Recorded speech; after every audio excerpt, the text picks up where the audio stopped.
बिस्मिल्लाहिर्रहमानिर्रहीम। Hello guys, this is Ahmed and welcome to my YouTube forex money channel. So guys, अभी की video में हम डिस्कस करेंगे यूरो यूएसडी। जैसा कि आप देख सकते हैं कि मेरे सामने यूरो यूएसडी का चार्ट ओपन है और ये हमारे पास कल के एनालिसिस हैं। कल हम 30 टाइम फ्रेम पे एनालिसिस किए थे और कल के एनालिसिस हमारे काफ़ी हद तक बेहतर भी थे। और जैसा कि आप देख सकते हैं, स्ट्रक्चर मैंने इसीलिए नहीं अभी तक चेंज किया, इसमें आपको एक बहुत इंपॉर्टेंट चीज़ समझानी थी। इसमें जो सबसे अहम चीज़ है समझने वाली वो ये है कि जब एक ट्रेड दी जाती है या एक आपको रेजिस्टेंस जोन दिया जाता है तो उसमें आपने ट्रेड कैसे करनी है। अब ऐसा बिल्कुल नहीं है कि अगर मार्केट यहाँ से गिर रही है, एक स्ट्रक्चर आप देख सकते हैं कि मार्केट का स्ट्रक्चर रिमेन वही था।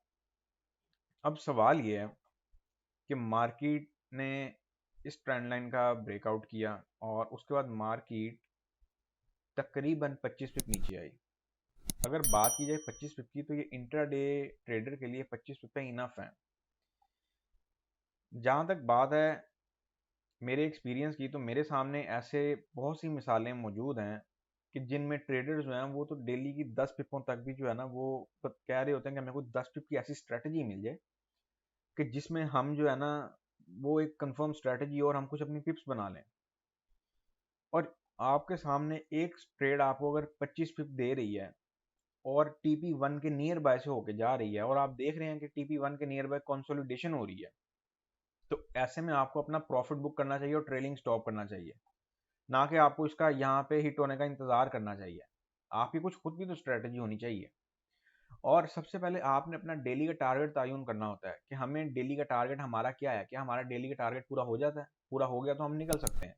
अब यहाँ पे आपके पास दो पोजीशनें भी अगर लगी होती हैं इस लेवल से, दोनों पोजीशनें आपकी प्रॉफिट में आ गई, एक आप प्रॉफिट बुक करें, दूसरी को चलने दें ट्रेलिंग स्टॉप करके। तो मनी मैनेजमेंट और रूल्स आपने खुद फॉलो करने होते हैं, ये आपको कोई भी फॉलो नहीं करवाएगा।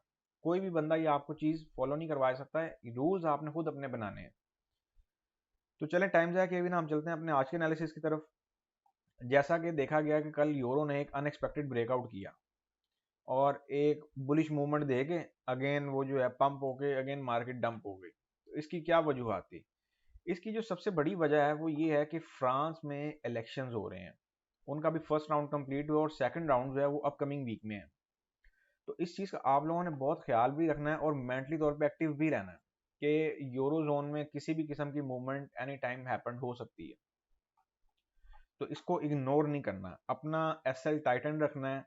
मार्केट अगर आपको प्रॉफिट दे रही है तो बजाय इसके कि आप देखें कि टीपी जो है वो एक दो पिप से अगर मार्केट होकर जा रही है और टीपी हिट नहीं हो रहा और आप जो है उस पर बस बैठे हुए हैं कि टीपी हिट होगा, तो ऐसा बिल्कुल नहीं करें। अपना प्रॉफिट बुक करें। और उसके बाद इवन कि मैंने टेलीग्राम चैनल पे एक ट्रेड फेंकी थी, अल्हम्दुलिल्लाह उसका टीपी टू भी हिट हुआ। वो प्योर स्कैल्पिंग ट्रेड थी जो कि 30 पिप प्रॉफिट थी, टीपी वन 15 पिप और टीपी टू 15 पिप।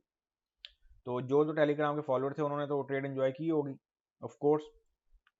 चलते हैं हम अपने आज के एनालिसिस की तरफ। आज यूरो यूएसडी को मैं हल्का सा बुलिश एक्सपेक्ट कर रहा हूँ। तो जो आज का हमारा अकॉर्डिंग टू 1 आवर चार्ट जो ट्रेड सेटअप बनेगा ना, वो कुछ इस तरह से बनेगा।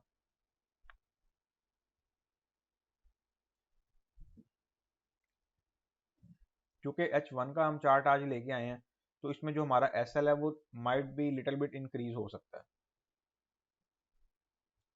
जो हमारे पास ओपनिंग लेवल्स बनेंगे वो 1.0830235 तक के बनेंगे। SL हमारे पास 30 पिप का होगा आज का। TP1 TP2 की कंसिडरेशन चलेगी इसमें। TP1 मैं आपके सामने ड्रॉप कर देता हूँ, ये लेवल हमारा TP1 का होगा और इसके साथ साथ ये लेवल हमारा TP2 का होगा। ये ऑलमोस्ट 1:2 का रिवॉर्ड होगा। इसमें रिस्क रिवॉर्ड जो रेशो होगी वो 1:2 की होगी। और फर्दर मैं आपको यहाँ पे भी ड्रॉप करके बता देता हूँ।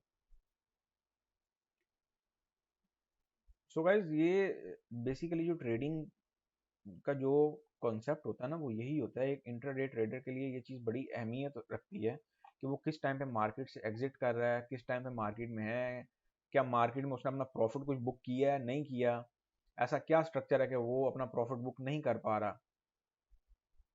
अगर आपने ट्रेड ओपन की है तो ये आपकी रिस्पॉन्सिबिलिटी भी है कि आपने उसे मैनेज भी करवाना है। आपको एक आइडिया दिया जाता है तो आपने उसको फॉलो भी करना है। ऐसा नहीं है कि एक ट्रेड आ गई और दैट्स इट, आप जो है उस पर बस कहें कि आसान अल्फाज में अगर मैं कहूँ तो लकीर के फ़कीर ना हो।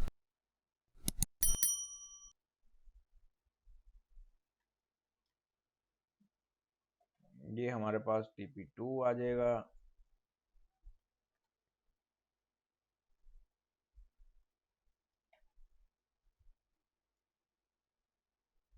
मेरी नज़र में ये भी स्कैल्पिंग ट्रेड ही होगी, लेकिन ये है कि आज चूंकि फ्राइडे भी है और आपने आज ECB लगार्डे की स्पीच अगेन है और बैंक ऑफ इंग्लैंड बेली की स्पीच भी है। इन स्पीचेस का आपने बहुत ख्याल रखना है। जब स्पीचेस आती हैं, कल भी स्पीच ने आना था, तो आप देख सकते हैं कि उससे पहले ही मार्केट में उन्होंने तहस नहस फेर दिया। सारा जो एक टेक्निकल स्ट्रक्चर था उसका सारा उन्होंने वाइट वॉश कर दिया।